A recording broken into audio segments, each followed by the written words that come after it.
This was wrong.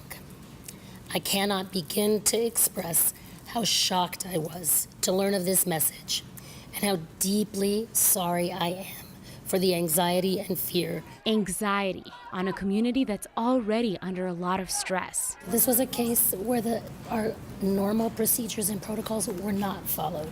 Legally, the district is required to notify the Department of Labor within 3 days of the beginning of a strike. We are not, and we will not be required to report names, just the fact that a strike is happening. That's one of the biggest parts that Cordova says was misinterpreted by their HR staff who sent this email out to schools on Tuesday. The email says that if teachers with work visas choose to strike, the district needs to report that to immigration. I repeat, this was an error. Cordova says they are now investigating what happened. We don't believe that this was done with malicious intent on the part of any of our employees. We were really infuriated that this came out there. Ana Rodriguez and her team at Colorado People's Alliance shared the original email on social media. Right away, it instills fear in the community. It instills fear that what's supposed to be this entity that cares about immigrants, all of a sudden is trying to scare, intimidate, and bully our immigrant teachers. DPS has had a fairly strong record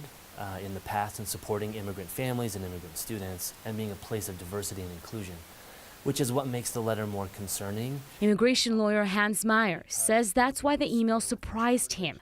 2 years ago, DPS made a proclamation to protect immigrant families in their schools. To ensure that their learning environments are not disrupted by immigration enforcement actions. I am deeply, deeply sorry for the hurt that we have caused, and I am fully committed to rebuilding trust with our immigrant educators, students, communities, and the whole DPS Denver community.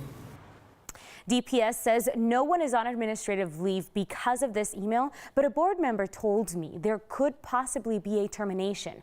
Susana Cordova also reacted to news about her contract's own negotiations after 9 Wants to Know reported it was on the agenda for last night's school board meeting.